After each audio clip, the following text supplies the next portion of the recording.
Now, Mia, you know I ain't no fan. Never have been, never will be. But I have to say, though I may not agree with all of your methods, ultimately, I see the vision. I do. Giselle fans, to the front. To the front.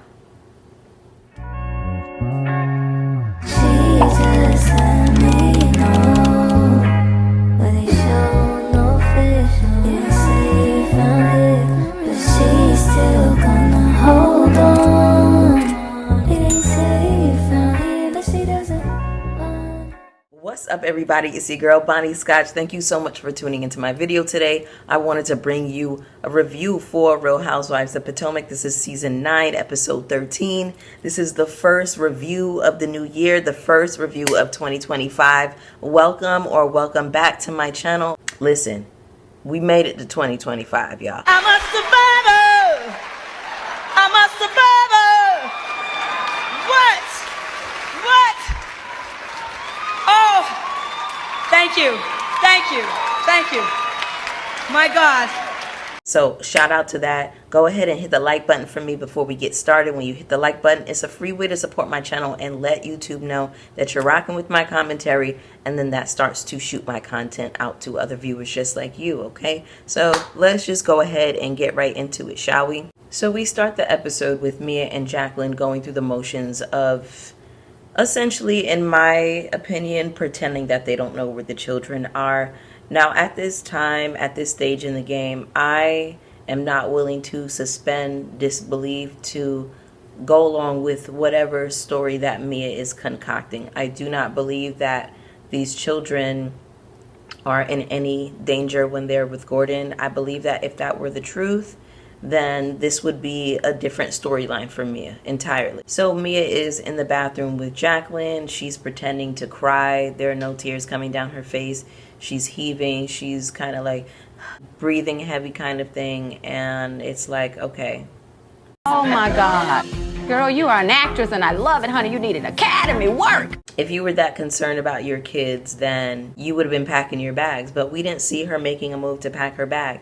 Then all of a sudden, Jacqueline gets somebody on the phone and we learn that the kids are okay. Mind you, Mia didn't even get her kids on the phone because I would think as a mom, and I'm not a mother, but I would think like, I want to talk to my kids. Get my kids on the phone. Hey, Juju. Hey, Jeremiah. Y'all good? What y'all doing? What y'all up to? Like, we didn't get any of that. And then immediately Jacqueline is like, all right, let's go take some shots. And Mia's like, yes, girl. And I was just like, huh? So I'm supposed to believe that this is real? Okay, whatever. So now we have the ladies driving to a rum tasting. And I think Karen at this time is asking Kiarna about Greg. And we learned that they got together a month after his divorce. We also learned that he's eating pizza for breakfast and dinner because she's not there. Hungry. Dirty. Sad. So that means that he's a sorry ass nigga. What happens when you are simply not in the mood? What happens when you're exhausted? See, I don't think patriarchy really allows for exhaustion. It gives, get your ass in that kitchen, maid. You mean to tell me that this grown man who has 3 kids can't make a little breakfast for himself, can't scramble a couple of eggs and bacon, make himself some dinner while you're gone? He has to feign this type of incompetence, or maybe he's not feigning incompetence. Maybe he has gone from woman to woman, never having to do anything domestic, never having to know how to take care of himself because there's always a woman who's willing to do it. I just don't understand this. Like, does the house fall apart? Does the household fall apart when the woman is not on top of every detail? What happens then? They just made the 90-day mark of moving in together. The new house is going to be finished in a month and some change. She said like 5 weeks. This is a lot to go through with somebody who is not your husband. I mean, you girls love to play house with these niggas for some reason, but you know, whatever. Then on Watch What Happens Live a couple weeks ago, Bravo Andy was asking Greg, where are you guys with the engagement? And he says, we're working towards it. Wow. And then she says, sprinkle, sprinkle. Baby, it's not sprinkle, sprinkle. This is not that. Don't conflate yourself with the sprinkle sprinkle lady. Because nothing about your energy, Kiarna, is sprinkle sprinkle. You are the opposite. You're the antithesis of sprinkle sprinkle life. I meant to tap you on your shoulder about that a couple weeks ago. But girl, I don't even have time to get into it with Kiarna. I don't have time right now. I just got to get through this review because I start my shift in like 20 minutes, okay? Let me just try to get through this. Then Giselle is asking Karen about, something he said to her at the table. He basically said that Karen gave me, some things that I need to do to get in good with her. So I'm guessing it's a list of things that he needs to do before she takes her mouth out of retirement again. So one of the things that he had to do, I can't remember the full list, but one of the things that he had to do is he has to start going down on her again. Apparently, Karen has not returned the favor. I'm just like, damn, Karen. He couldn't even get a little bit of toppy for coming down to the crash site and helping you out, helping to dig your license up out of your pocketbook and standing in the middle of the street with you while your car starts to catch on fire. He couldn't even get some toppy for that. Damn, cold world. So now the women are kind of, walking through this downtown area of Panama, and they're in one of the souvenir shops. So then Karen suggests to Giselle, hey, why don't you get something for Wendy for being such a great host? Giselle goes and finds 2 really ugly hats, one pink and, one in a cream color for her and her daughter. So now we have Mia explaining to the women that she had a situation where she didn't know where the kids were. And then Ashley says, I'm sorry that you had that kind of morning, but I woke up feeling some type of way about how you doubled down on when you said, whatever about Giselle's kids. Really? You woke up feeling some type of way about that, Ashley? Did you? It's so interesting, like the moments where Ashley chooses to interject and insert herself. I distinctly remember that later on when Kiarna was talking about how she got her forehead busted up by your best friend, which I already said this last year, but you were an accomplice. So you should be getting sued too. Ashley's not off the hook with me this season. She's not off the hook with me. Neither is Giselle. Now, you want to pipe up. You want to speak up for every other moment except for when Kiarna was talking about getting busted in her head. But you woke up feeling some type of way this morning about what Mia had to say about Giselle's kids.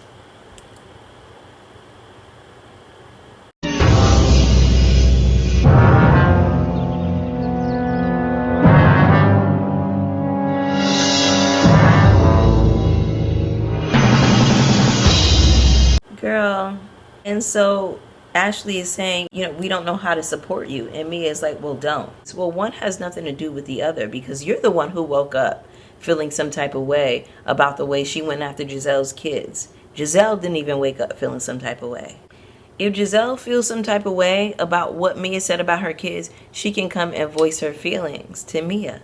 And then you have Giselle saying there's no excuse for Mia and how she doubled down on it. She doubled down on it to your face, though. And so I don't even know why you're talking to the other ladies about it. We don't care no more. We don't care. So then the ladies get to the rum tasting. Karen orders a ginger ale. We'll come back to that in a second. And then Wendy is telling Stacy that Giselle loves me the most because she got me a gift unprovoked. Why are you so pressed to be Giselle's friend? Like, it just really makes Wendy look so pathetic. And then we have the ladies talking about how they're going to order more drinks. And I think Jacqueline says something to Karen about, well, at least you're not driving. And, Karen calls her a bitch. And, they're talking about how they're so proud of Karen for her sobriety. And Karen is like, don't be proud of me for my sobriety. Who says I was sobriety? Who says I was sobriety? Oh my God, you're 60 years old. Okay. She says, I don't have to be sober. I'm just not drinking with these bitches. It is my sincere hope and prayer, Karen, that whoever the judge is presiding over this case is watching every episode of this season intently to see how you were going to react, to see how you were going to respond to anybody bringing up anything about you being drunk in the middle of the street. And thank God we had those body cams so we could really know the type of nastiness that you were carrying on with out in the street. Yes, the camera loves your nastiness. You have a really haughty attitude. You are never remorseful. And I hope the judge locks your ass up, Karen. Yes, I do. Yes, I sure do. And you know what else? I feel like all drunk drivers should be locked up automatically. Your ass should go to jail on the spot. I hope you like prison food. Because it denotes a lack of care. It denotes a lack of self-awareness. You're reckless. You're careless. You're a danger to yourself and you're a danger to society. And I already said this before the season came out and I did the DUI coverage, and it was a lot of y'all that wanted to jump down in my comments and defend Karen and whatever else. Oh, we don't know what really happened. Now we know what really happened. And Karen has never acted sorry. She has never showed remorse at all. At all. Your ass is still up on your shoulders. You still have this haughty attitude. Talking about who said I was sober. You need to be sober. You have a very serious problem with not only alcohol, but with discernment. We have Ashley getting up to make it a point to let them know that she's going to call and check on her kids, which obviously is a dig at Mia. I don't know, Ashley. For me, it just gives like, you know, you want to have a reason to look down on somebody, but at the end of the day, you had 2 kids with a predator, allegedly. Y'all went to court. He went to court for grabbing people's butts. It was a whole thing.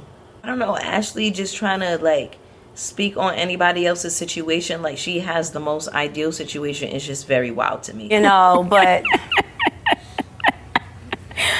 oh Lord, I can't take it. Then we get into this conversation about Kiarna going on vacation with Greg. Giselle says she went to Puerto Rico with some guy who left her there, but she told him to pay the bill before he left. So did it. And then Jacqueline was talking about how, you know, sometimes you get with a guy, you go on vacation, and, you know, they end up letting off too fast when you become intimate. And she's like, you know, because I got that wop. Y'all need to ask Mia about that. Mia's like, oh, she needs to keep her mouth shut. Why? She's speaking on your behalf at any other time, and now when she tells y'all's business, it's an issue. Girl, whatever. Now Ashley is asking Jacqueline if her and Mia ever shared ink, and she says no at first. And then Mia is like, oh, well, you know, we all took a shower together. Women's stories matter. Yeah. Right. They just matter. They do. And the ladies are all changing to go to dinner. And TJ apparently calls Stacy on FaceTime. And Stacy is like, oh my God, TJ, put your pecs away. It gives me that he knew when they were going to be filming.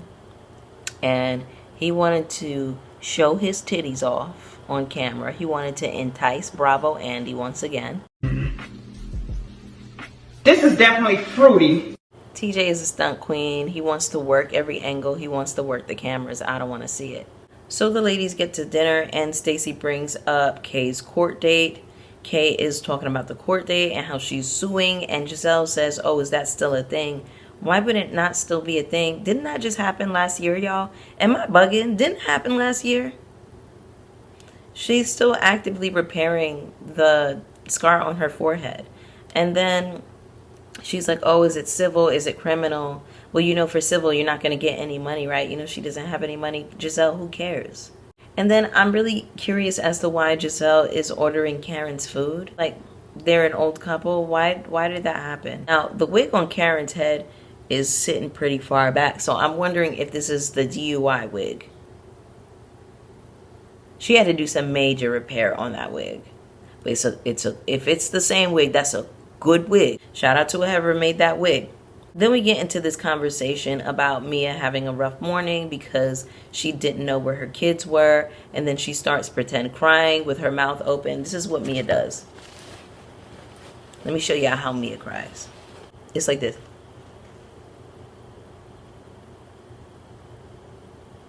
It is the ugliest thing I've ever seen. It is so ugly when Mia cries. Ugh. Mia, you know, I'm not gonna say that. I'm not gonna say that. Anyway, Mia is saying, how do I go to the judge and say that Gordon is an unfit father? Easy. If he was really unfit, you would have no issue going to the judge and making sure that you were taking care of business. But he's not an unfit father. He's not. And he never has been. And also, I see a lot of people blaming Mia solely. We just learned that they allegedly got back together, and she and Ink are no more. She and Ink are no longer together. I was going to get up here and go live yesterday and report on that, talk about a little bit of Drag Race, whatever. But I had a lot to do over the weekend. And by the time I got back home from grocery shopping, by the way, I'm so glad I went grocery shopping because this snowstorm, I forgot all about it, honey. Okay, but anyway. So Giselle says, well, I want my kids to be in a safe space, Mia. I didn't realize until this morning that you doubled down on what you said. Karen told me. Giselle, Mia said it to your face. What are you talking about? Giselle likes to lie. Giselle is lying, y'all. Because remember in the last episode, whenever Mia was like, oh, I brought it up to you last week. And Giselle was like, no, you didn't. But we saw them having a conversation. Here Giselle again is lying, talking about, oh, I didn't realize that you said that until Karen brought it up. She said it to your face and you said that's not true. You got a little bit loud with her, but all you said was that's not true. Giselle fans, to the front. Come. I'm going back to TikTok to troll in the comments too, because when the girls told me, oh, Giselle's going to handle it, she's going to get Mia together. Now it gives that she really did go to production and beg them to have things cut. I know she begged them because she said that Mia apologized off camera. How come you didn't clock her in the moment and say, why are you apologizing to me off camera? You should do this while we're all on camera. I'm sorry. Mia ate you girls up at the table once again. She called y'all all some miserable bitches. Is a fantastic talent. These people should shut the fuck up, back the fuck off, and let this woman just shine her light, because she is fantastic. Giselle fans, what do y'all have to say for y'all's queen? Mia is like, look, my life is my life, and you guys always have something to say about me on social media. If you don't like it, you don't, but you can't change me. My issue is, Mia, is that you want to tell everybody your business, and then when they talk about it and they're like, look, the story's not adding up, then you get mad, you start crying, you start lashing out. That's the issue. You need to just stand on your shit. And you need to get your story straight. Get your lie in order and stick with it. You can't tell 10 different lies, because none of us believe anything that you're saying at this point. I'm not connecting with anything that Mia is saying at all, but, you know, she's running circles around these ladies, and I'm here for her running circles around Giselle especially. And then Ashley is saying, you know, this is really challenging our belief systems about parenting. Well, how many belief systems did you have to challenge to stay married to Michael? Ashley, girl, skirt. Okay, please. Jacqueline starts sticking up for Mia once again. She's speaking on her behalf. We get this montage of Jacqueline sticking up for Mia. Mia looks really happy, and Jacqueline is exactly in the pocket. She's doing what Mia wants her to do.